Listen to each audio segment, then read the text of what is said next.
afternoon students, welcome to the Education Ferrari classes. Last video में हमने nucleus के बारे में पढ़ा था। अब हम बाकी जो सेल ऑर्गेनल्स रह गए हैं उनके बारे में पढ़ेंगे। तो साइटोप्लाज्म में मतलब प्लाज्मा मेम्ब्रेन के अंदर जो भी फ्लूइड कंटेंट रहता है उनको हमने बोला साइटोप्लाज्म। तो साइटोप्लाज्म में बहुत सारे मेम्ब्रेन बाउंड ऑर्गेनल्स प्रेजेंट होते हैं यूकैरियोटिक सेल्स में।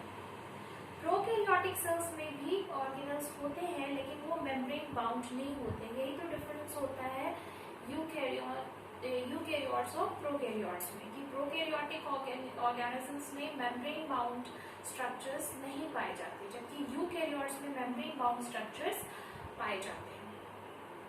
तो इनमें बहुत सारे जो ऑर्गेनल्स हैं वो मेम्ब्रेन से बाउंड होते हैं और जो मेम्ब्रेन है वो उनको बाकी साइटोप्लाज्मिक कंटेंट से सेपरेट कर रहा होता है कि वो उसका डिमार्केशन कर रहा होता है कि इतना एरिया में ये मेम्ब्रेन ये ऑर्गेनल है और इसके बाहर ही क्या है साइटोप्लाज्म है। तो सबसे पहले जो सेल ऑर्गेनल के बारे में हमने पढ़ना है वो है एंडोप्लाज्मिक रेटिकुलम। जैसे कि ये वर्ड ही डिनोट कर रहा है, रेटिकुलम मतलब एक नेटवर्क, ठीक है। तो ये नेटवर्क लाइक होता है। आप इस डायग्राम में देख सकते हो, वो डायग्राम में जो एंडोप्लाज्मिक रेटिकुलम है वो एक नेटवर्क के जैसा है। ये वाला जो पार्ट है वो क्या है, एंडोप्लाज्मिक रेटिकुलम। ये वाला जो ऑर्गेनल है उसको हमने एंडोप्लाज्मिक रेटिकुलम कहा है। जो एंडोप्लाज्मिक रेटिकुलम है वो भी मेम्ब्रेन बाउंड होता है, सिंगल मेम्ब्रेन बाउंड होता है, जबकि न्यूक्लियस मैंने दिखाया था डबल मेम्ब्रेन बाउंड होता है। Endoplasmic reticulum single membrane bound होता है। तो ये साइटोप्लाज्म को दो पार्ट में डिवाइड कर देता है। एक तो वो पार्ट जो कि इसके अंदर रहता है उसको बोलेंगे इंट्रा ल्यूमिनल स्पेस, और जो इसके बाहर रहता है मतलब एंडोप्लाज्मिक रेटिकुलम के बाहर जो रहता है उसको हम क्या बोलेंगे, एक्स्ट्रा ल्यूमिनल स्पेस। मतलब ये वाला जो स्पेस है वो एक्स्ट्रा ल्यूमिनल है और अंदर वाला जो स्पेस है वो क्या है, इंट्रा ल्यूमिनल स्पेस। मतलब एंडोप्लाज्मिक रेटिकुलम भी एक मेम्ब्रेन बाउंड स्ट्रक्चर बना रहा है। उसके अंदर जितने भी कंटेंट्स हैं वो तो क्या हो गया, इंट्राल्यूमिनल स्पेस, और उसके बाहर जो भी कंटेंट है वो हो गया एक्स्ट्राल्यूमिनल स्पेस। तो ये मेम्ब्रेन बाउंड ट्यूब्स होते हैं। आपको ये ट्यूब्स की तरह दिख रहे हैं, ये ट्यूब्स की तरह दिख रहे हैं, ट्यूब से तो है ना ये। तो ये ट्यूब्स हैं और इनका जो मेम्ब्रेन होता है, इनका जो कवरिंग होता है वो प्लाज्मा मेम्ब्रेन या फिर सेल मेम्ब्रेन के तरह ही होता है। It is similar to the plasma membrane, ठीक है। अब जो एंडोप्लाज्मिक रेटिकुलम है वो दो टाइप का हो सकता है, या तो वो स्मूथ एंडोप्लाज्मिक रेटिकुलम होगा या फिर वो रफ एंडोप्लाज्मिक रेटिकुलम होगा। अगर वो स्मूथ एंडोप्लाज्मिक रेटिकुलम है मतलब उस पे राइबोसोम्स अटैच नहीं है। यहाँ पे मैंने दिखाया है इस पे राइबोसोम्स अटैच नहीं है, तो ये क्या हो गया, स्मूथ एंडोप्लाज्मिक रेटिकुलम।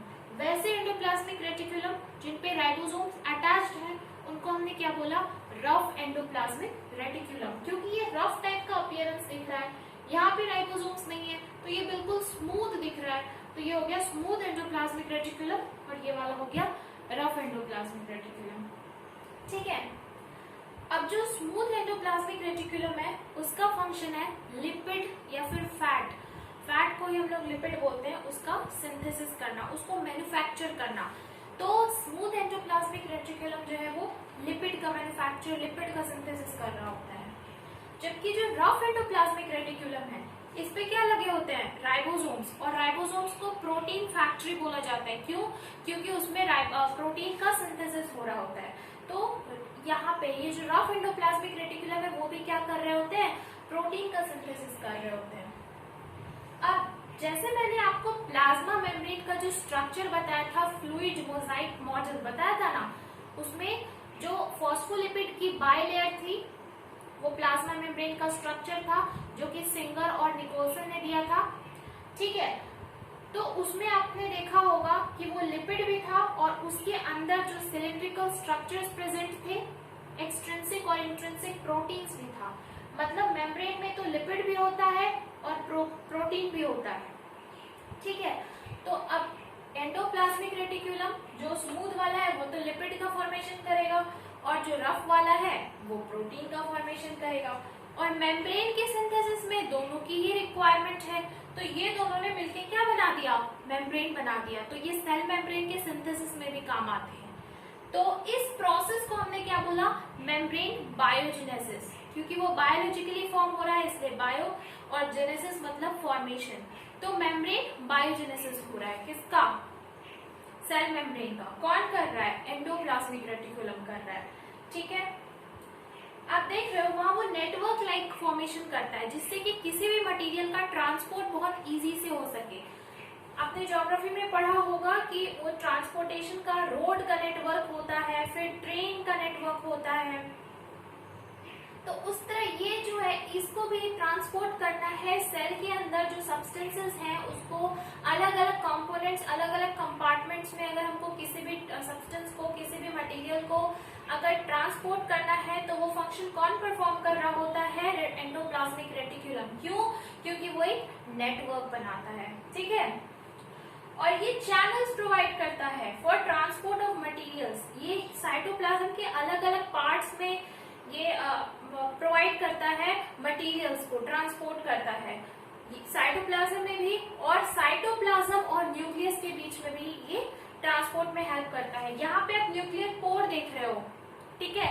ये तो डबल मेम्ब्रेन न्यूक्लियर एनवेलप है। ये वाला जो स्ट्रक्चर है ये तो डबल मेम्ब्रेन न्यूक्लियर एनवेलप है, और इसके बीच में कुछ गैप्स हैं, उस गैप्स को क्या बोला, न्यूक्लियर पोर। तो इस न्यूक्लियर पोर के थ्रू सब्सटेंस अंदर जा सकते हैं न्यूक्लियस के, और न्यूक्लियस से बाहर साइटोप्लाज्म में आ सकता है। तो ये भी फंक्शन परफॉर्म कर रहा होता है कौन, एंडोप्लाज्मिक रेटिकुलम। मतलब वो ट्रांसपोर्टेशन का फंक्शन परफॉर्म करता है, उसको ऐसे रिलेट कर सकते हो। तो वो बाहर साइटोप्लाज्म के अलग अलग कंपोनेंट कंपार्टमेंट्स में भी ट्रांसपोर्ट करता है, और साइटोप्लाज्म से न्यूक्लियस और न्यूक्लियस से साइटोप्लाज्म में भी ट्रांसपोर्ट का फंक्शन परफॉर्म करता है।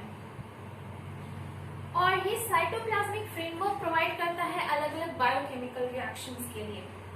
तो अलग अलग जो रिएक्शंस हो रहे होते हैं सेल में, सेल के अंदर, उसके लिए ये फ्रेमवर्क प्रोवाइड करता है कि मतलब एक प्लेटफॉर्म प्रोवाइड करता है कि यहाँ पे वो रिएक्शंस होंगे। और एक इम्पॉर्टेंट फंक्शन है कि जो स्मूथ एंडोप्लाज्मिक रेटिकुलम होता है लीवर सेल्स में, कहाँ पे, लीवर सेल्स में। तो लीवर सेल्स में जो स्मूथ एंडोप्लाज्मिक रेटिकुलम होता है वो ड्रग्स के डिटॉक्सिफिकेशन का काम करता है, ठीक है। तो इंटेस्टाइन से अपने जब पढ़ोगे क्लास 11 में जाओगे आप, मैं जनरल एक्स्ट्रा इन्फॉर्मेशन के लिए बता रही हूँ यहाँ पे। तो जब इंटेस्टाइन से एक वेन होता है, मतलब एक कनेक्शन होता है जो कि ब्लड में, इंटेस्टाइन में तो सारे न्यूट्रिएंट्स एब्जॉर्ब हो जाते हैं, एब्जॉर्प्शन का काम इंटेस्टाइन में होता है। तो वहां से सारे फूड से जो न्यूट्रिएंट्स हमें मिले, ठीक है, वो सिंप्लीफाइड फॉर्म में जितने ग्लूकोज मिला, एमिनो एसिड्स मिला, वो तो एब्जॉर्ब हो गया इंटेस्टाइन से, ब्लड के अंदर आ गया। ब्लड वेसल्स होती है इंटेस्टाइन में, विलाई के अंदर। तो आप अभी उतना छोड़ो, बस इतना जानो कि इंटेस्टाइन से जो न्यूट्रिएंट्स था वो तो एब्जॉर्ब होके कहाँ गया, ब्लड में आ गया। अब वो ब्लड से जाता है, हेपेटिक पोर्टल वेन होती है, एक ब्लड वेसल होती है, जिससे कि वो जाता है लिवर में, और लिवर में फिर डिटॉक्सिफिकेशन होता है ड्रग्स का।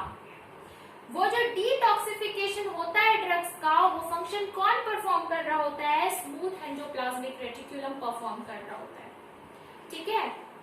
इतना इंपॉर्टेंट फंक्शन है इसका। ये लिपिड को भी सिंथेसाइज करता है और ड्रग्स का भी डिटॉक्सिफिकेशन करता है। तो ये था एंडोप्लाज्मिक रेटिकुलम। अगला ऑर्गेनल जो हम डिस्कस करने वाले हैं वो है Golgi apparatus. So please visit my next video for studying about the Golgi apparatus, and don't forget to subscribe my channel. Thank you and stay happy. Bye bye.